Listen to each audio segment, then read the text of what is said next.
This is Valmiki Ramayan, Season 6, Episode 9, Lanka Dahan, the burning of Lanka. The Rakshasas took Hanuman to Ravan's palace, dragging him by the ropes, punching and hitting him along the way. Indrajit victoriously presented him in court. Hanuman looked up and saw the king of Lanka seated on his magnificent throne. He was struck by Ravan's mighty and glorious form, his presence exuding power. Aho Rupam, Aho Dhairyam, Aho Sattvam, Aho Dyuti. And he thought, if only Ravan had abided by Dharma, he would have been such a great king. And then one of Ravan's senior ministers got up and questioned Hanuman. Who are you? Why are you here? Tell us the truth. Hanuman first clarified, O Lord of the Rakshasas, I wanted to have an audience with you. To get your attention, I destroyed the Ashokvan. But when the Rakshasas you sent attacked me, I killed them in self-defense. Hanuman then introduced himself. Tutoham Raghavasya. I am the emissary of Ram. Ram was living in the Dandak forest together with his wife Sita and his brother Lakshman. One day, Sita went missing. Ram and Lakshman came to Rishyamukh and made an alliance with Sugriv, who is now the king of the Vanaras. Sugriv has sent off millions of Vanaras to look for Sita. I am one of them. My name is Hanuman. I came to Lanka looking for her, and while roaming around the city, I saw Sita in your garden. You know very well that keeping Sita here is not right. Let her go. And then Hanuman changed his tone and delivered this clear warning. An intelligent person like you should also consider what Ram can do. And now Ram and Sugriv have an alliance. The entire Vanar force is supporting Ram. Remember what happened in Janasthan. Don't let the same happen here. Save all your people and save Lanka. Sarvatra sarvabhuteshu sarvakaleshu nasti sah yo Ramam pratiyudhyeta. There has never been, nor will ever be, anyone who can fight Ram.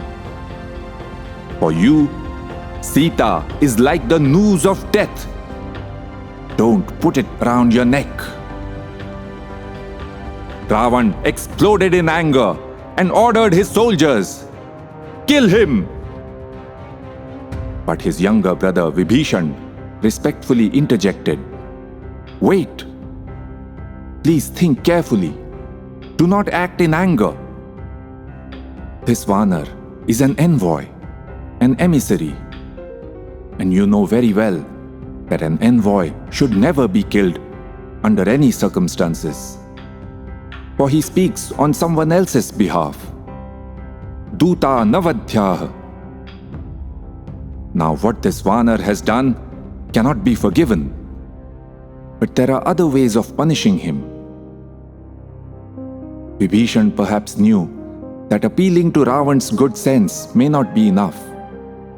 So he also stoked his ego and said, My lord, please consider this as well. You are the greatest warrior in the world. You are invincible. Don't you wish to defeat those two brothers in a war?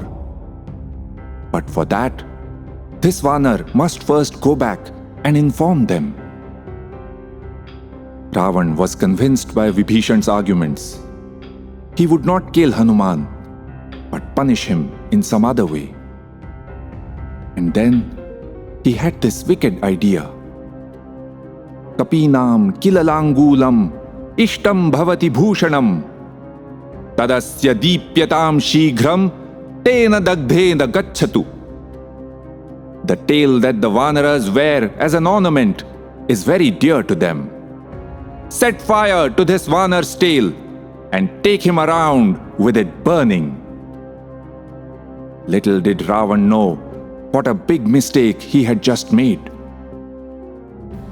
Ravan's men quickly grabbed Hanuman, tied strips of cloth around his tail, dipped it in oil, and set it on fire. Hanuman's heart was burning with anger.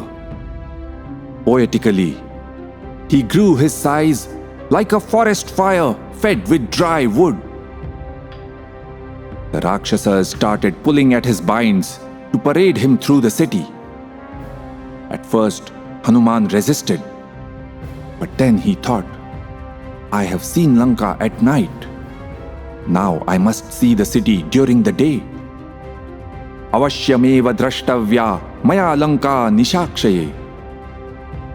And so, as the Rakshasas marched him through the streets and squares of the capital, Hanuman went happily along. By the way, if you are still not sure whether Hanuman's tail was real or something that he put on, consider this. First, Ravan clearly calls it an ornament, bhushanam. And second, when Hanuman's tail was set alight, he was physically not hurt. But yes, he was wild with rage, as he considered this a great insult. Crowds gathered and watched the spectacle with glee. Hanuman also watched, making careful observations. Some Rakshasis went and told Sita that the Vanar she had spoken to was being taken through the streets with his tail on fire. Sita's heart sank, and she prayed for Hanuman to come through this safely. When Hanuman reached the gates of the city, he saw his chance. There was not much of a crowd there.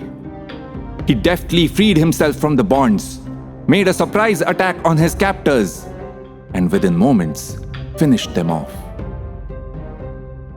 Now he stood there alone, at the gates of Lanka, his tail burning.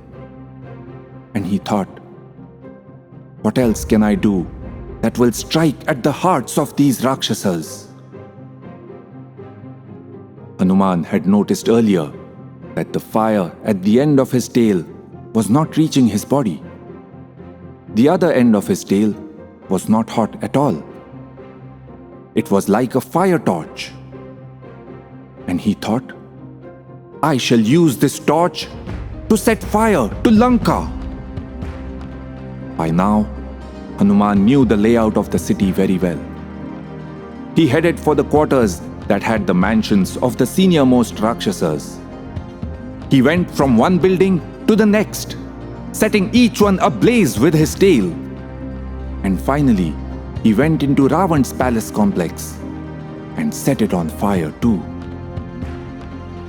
A breeze was blowing, and the fire spread across the city. The flames leapt up, and molten gold flowed down from the walls. The palatial structures crackled in the blaze and tumbled to the ground. Hanuman roared. The Rakshasas ran around helter-skelter, trying to save their wealth and their lives. They looked at Hanuman and wondered fearfully, is he really a Vanar, or is he Yamaraj, the Lord of Death?